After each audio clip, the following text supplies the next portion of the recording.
to the great people of Kenya. This morning we've woken up to the sad news of the fire tragedy at Utumishi Academy in Gilgil, Nakuru County.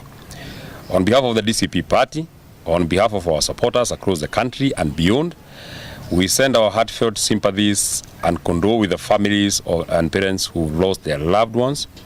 We pray for speedy recovery of the injured and those in hospitals. So far, we've been informed that we have lost over 16 girls and about 79 have been injured. This is a great loss to our nation and families who have lost their loved ones. No parent should go through such pain and ordeal. No child deserves to lose their future full of great potential. One death is one too many.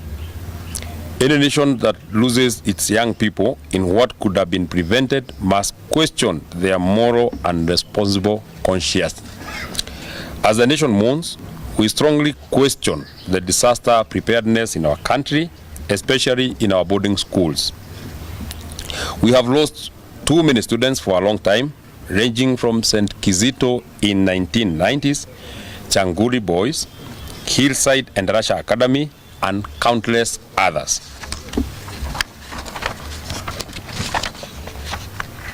It is unfortunate that while the National Disaster Response Management Bill is stuck with the leadership of the National Assembly, our children continue to face danger in schools and Kenyans are still not spared. The recklessness of parliamentary leadership remains painful to Kenya.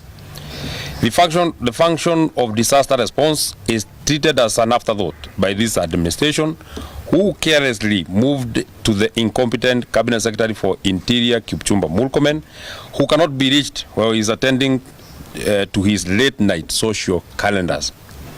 We are adequately aware that the Cabinet Secretary for Interior, Kipchumba Murkomen, was informed of the fire tragedy at 2 a.m. last night, but he could not marshal government machinery and drive a distance of 1.5 hours.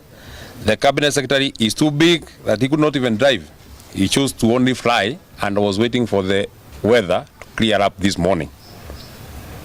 A Cabinet Secretary who is an epitome of failure, Mr. Kipchumba Murkomen, must take personal responsibility in the loss of lives of the children who have lost their lives.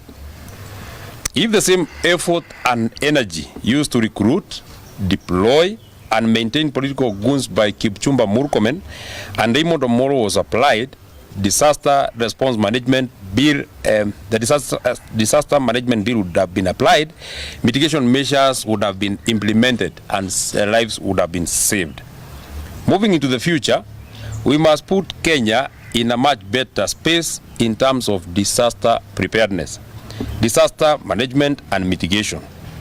The question that we ask is, where is the National Disaster Response Committee, including all the key stakeholders, that was appointed in the year 2023 and put under the office of the Deputy President?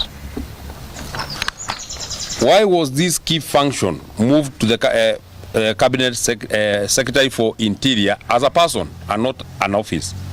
What interests are there by the President in moving functions to an individual rather than state departments? What was so hard for the Cabinet Secretary of Education to move to Nakuru as compared to going to Safari Park Hotel when our girls have died in numbers? Where is empathy? Kenya deserves better. How safe are our schools? If Utumishi Academy could lose 16 girls, yet we have security agencies at a stone throw, how safe are our kids in the other parts of the country? Since the fire tragedy in Endarasha in 2024, we have never been told how 21 babies died. What country is this that we are living in? We call for the immediate censure of the Cabinet Secretary for Education and the resignation of the Cabinet Secretary for Interior, Kipchumba Murkomen, for the deaths of our children at Utumishi Academy. That is our statement for this morning, and we actually would want to leave it at that.